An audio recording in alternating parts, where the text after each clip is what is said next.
Este vídeo teve tremendos cortes no orçamento, pelo que será gravado em PowerPoint com imagens paradas e capturas de ecrã. Jovem, não sabes escrever personagens interessantes? Achas que a tua ideia para um personagem era fixe, mas depois percebeste que estavas só a fazer mais uma cópia do Sasuke ou do Kai? Queres fazer um personagem que não seja cartolina? Então eu, Fernando M.M. Pereira, irei ensinar-te a transformar isto nisto.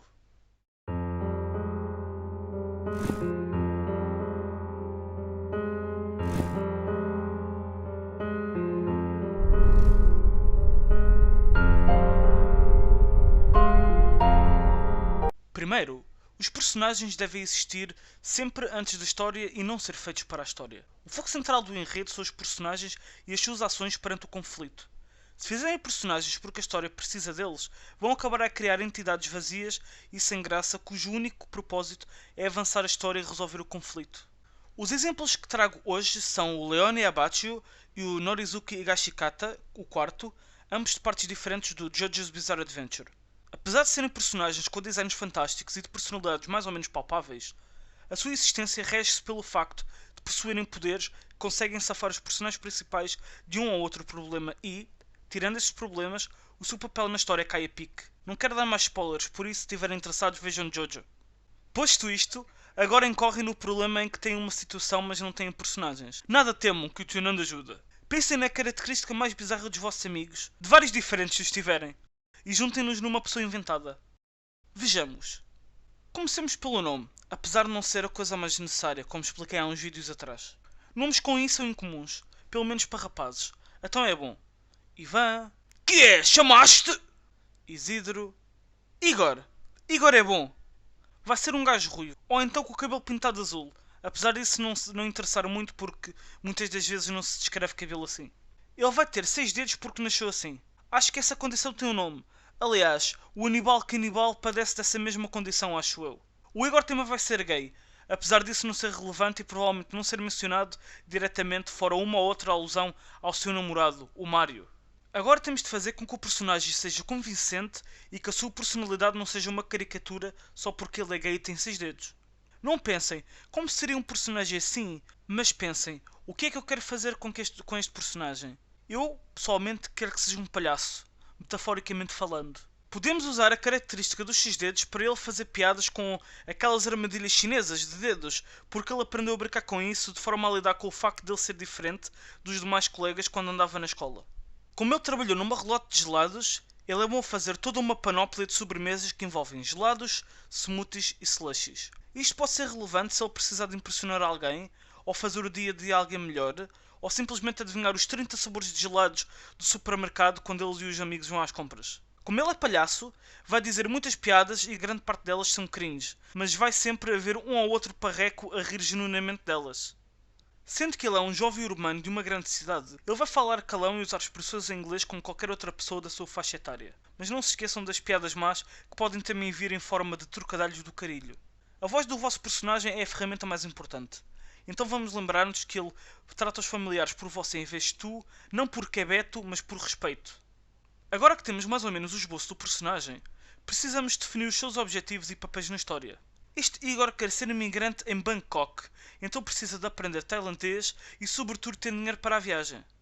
Como tal, vamos ter de fazer arranjar dinheiro de uma forma ou de outra. Podemos começar a história por aí, dado o cenário de eleição para a nossa história, seja do tipo criminoso, fantasioso ou simplesmente rochoso. Quê? Isso não faz sentido! Com isto em mente, precisamos decidir o seu desenvolvimento como personagem. Vamos abordar duas de várias escolhas que podemos fazer. Ou ele ganha dinheiro de forma honesta e o mundo cospe-lhe na cara, fazendo com que ele vire para o crime, ou o oposto. Ele começa no mundo do crime e acaba a perceber que o crime não compensa. É claro que podíamos fazer com que ele fosse honesto a história toda, com tudo a pontapear para baixo. Mas eu não sou menino para essas histórias. O seu enredo pessoal será, portanto, a sua saída de uma vida de crime, por muito leve que seja, em busca de algo melhor, de modo a não comprometer e possivelmente desapontar os seus pais e, em segundo, a si próprio. Digo em segundo porque faz parte da sua caracterização pessoal. Como pontos secundários, vamos conjugar as suas diferentes vidas entre o crime, a vida interpessoal e depois os seus objetivos, como aprender novas línguas e planear a viagem até à Tailândia. Então e se o Igor não for um dos personagens principais? Se for secundário? A história mantém-se, meus amigos. porque cada personagem tem a sua vida e por vezes o Igor não pode ajudar o personagem principal porque está a tratar dos seus afazeres criminosos. Lembrem-se disso. Consistência é a chave para os vossos personagens serem reais. É raro uma pessoa agir fora de si mesma. Então mantenham os vossos personagens na mesma linha sem nunca os caricaturarem. O Igor irá sempre tratar os familiares por você, mesmo que trate os outros por tu ou abaixo de tu, porque, bem, é um criminoso. Irá sempre fazer piadas. Poderá recordar-se com amigos porque está a guardar dinheiro para a viagem a Bangkok, mas não sempre porque ele também gosta dos amigos e quer estar com eles. Se forem verdadeiros com os vossos personagens, eles serão verdadeiros para si mesmos e não terão de pensar muito em quebrar a sua personalidade em prol da narrativa. Então, para resumir tudo, a história é do personagem e não ao contrário. Personagens diferentes reagem à mesma história de forma diferente. Tenham isso sempre com vocês para vos dar uma perspectiva diferente quando estiverem a escrever. Nunca utilizem um personagem como ferramenta para avançar a história, pois isso é um truque barato. Os personagens já existem na vossa vida. Vão ser, na maioria das vezes, um aglomerado das vossas experiências, das pessoas que vocês conhecem, daquilo que gostam e não gostam. É só pegarem vários elementos e misturar. As pessoas vêm em todos os tamanhos e feitios e, apesar de muitas delas caberem num estereótipo ou numa caricatura, quando as conhecem bem descobrem que, na maioria das vezes, elas têm sentimentos, hobbies e sonhos. Utilizem isso nos vossos personagens, até nos antagonistas. Não façam personagens demasiado estereotipados. Os personagens têm de ter objetivos, nem que seja comprar uma bicicleta ou chegar à fonte para beber água. Os personagens têm de ter um propósito e uma meta, porque toda a gente tem, por muito simples que seja. Lembrem-se que existem pessoas que vivem só para ver se o dia seguinte vem mesmo.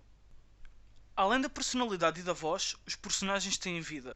As pessoas nem sempre estão em sintonia de ideais e de horários sincronizados, pelo que vai sempre existir conflito entre personagens, mesmo que elas se queiram ajudar mutuamente. Use isto para criar conflito e dar uma ponta realista à vossa história. Que o personagem principal nem sempre vai estar a par daquilo que o outro personagem está a fazer ou quer fazer. Sejam consistentes e façam com que os personagens sejam fiéis a si mesmos, acima de tudo. É claro que existem exceções, mas um bom personagem não age como o autor lhe apetece. O personagem vai sempre manter alguns elementos, mesmo quando os outros são destruídos, seja na forma como fala, ou nas suas ações, ou como for. Espero que tenham gostado. Sinto que o vídeo foi demasiado simples e curto para a complexidade que é criar personagens bons, então talvez farei um remake disto mais lá para a frente. É que este tema é muito interessante e dá pano para mangas, e eu por um lado não me sinto bem a servir os fast food, mas vá, tinha de fazer alguma coisa, né? Acho que, no entanto, fiz um trabalho decente a resumir tudo. Então subscrevam, façam like e metam aí o sininho e essas cenas. Comentem se curtirem e, epá, sigam-me nas redes sociais através dos links na descrição. Capitão! Capitão! A cabine central emite um sinal. No ecrã está tudo a andar e dizem que o próximo vídeo vai ser sobre o despautério.